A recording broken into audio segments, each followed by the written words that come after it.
Well, what's up, everybody? Welcome to Earth Science. So you should have watched this video and tried to think about maybe what I was doing. And I know it's a kind of a strange video, but what was I trying to show here? If I was way back there, and my wife helped me out, and she took this video. What I did was I clapped together a couple of 2x4s. But there's a difference between what happens when I'm way back there versus what happens as I slowly walk closer and closer and closer.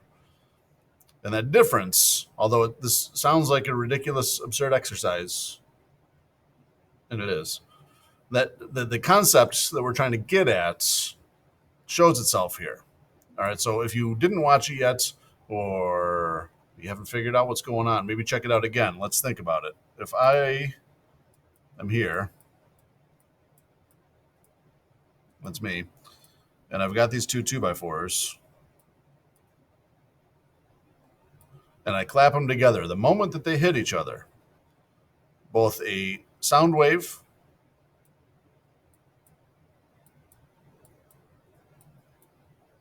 and a light wave are created at the same instance. I suppose the light isn't created, but the light bounces off the boards and leaves at the same instant. So how about they leave at the same instant? The sound and the light waves leave those two boards at the same instance. Now, if we put my wife over here recording me with the length of my streets in between us, there's a cell phone. What happens? Well, the light goes a lot faster than sound. So what we want to notice with this is that there's a lag. There's a lag between the moment that I hit those two together and when you can see it and when you can hear it. The sound does not go quite as fast. Now, the classic example of this that a lot of people are used to is doing this with thunder and lightning to figure out how far away a storm is. If you see a lightning bolt, and then you wait and you wait and wait and you wait and you wait and you wait and you wait, and then you hear thunder, okay, that storm's a little bit far away. If you see it and boom, hear it right away, then, oh, that storm's close. You just did that in your head. In your head, you said, I know this relationship, that the closer together those two things arrive, the closer the source of that sound and light must be to me.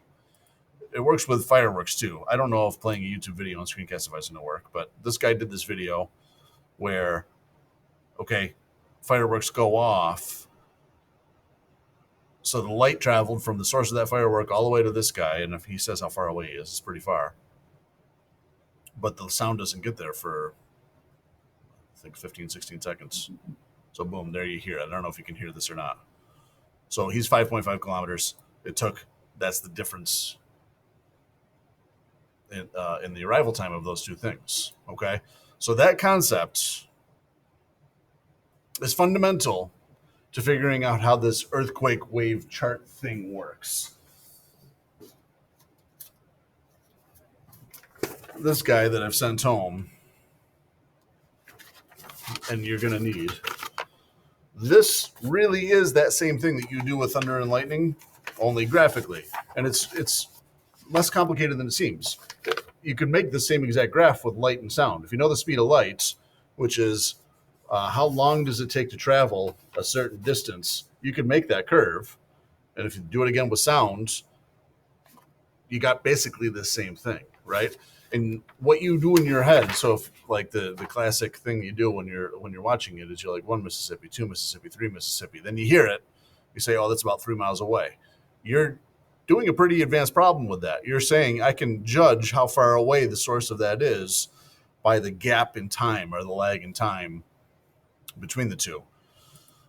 So again, not knowing if this video is going to work on here or not, me far away, and this video didn't come out great. You can't really even see me clapping those things too well.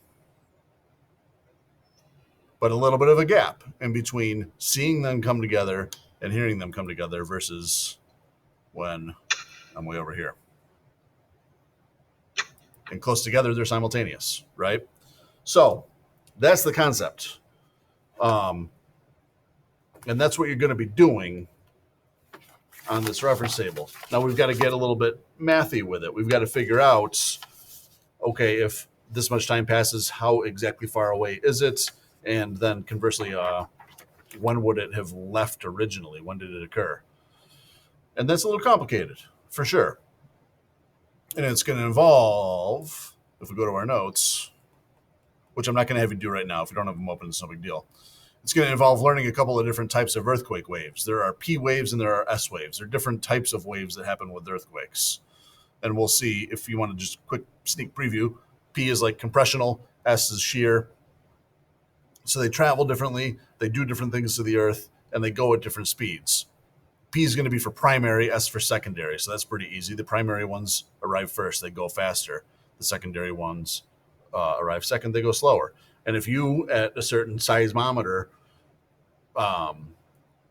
have them close together, then you're going to know that the earthquake is close to you. Whereas if there's a large gap in between the two, you're going to know that the earthquake's far away. Okay, that's the concept. Let me grab one thing here and I'll show it, and then we'll wrap it up. So this is one of those from the Museum of the Earth in Ithaca, New York. If you've ever seen one, the paper's on a big drum, and these lines slowly go as it rolls. And should the whole entire Earth shake that this machine is attached to, then it begins to shake. Now you can see that it's going around and around, but there's your earthquake right there. Okay, and then what they did, and it's all on this paper, was they take that difference between the P and the S. And again, should those arrive right next to each other, we know that that earthquake happened close to Ithaca, New York. It didn't. This one happened in like New Guinea, so it happened pretty far away. But that's going to be the trick to this. That's the concept. We got to figure out how to do it. It's not easy. It's one of the tougher earth science things to do, to really use this reference table. And you really need the paper version to do it well. I don't think you could pull this off on the screen. So make sure you have that. If not, bug me. Let's figure out how to get you a copy, and we'll get moving on this thing. All right. Fantastic stuff. We'll catch you guys soon.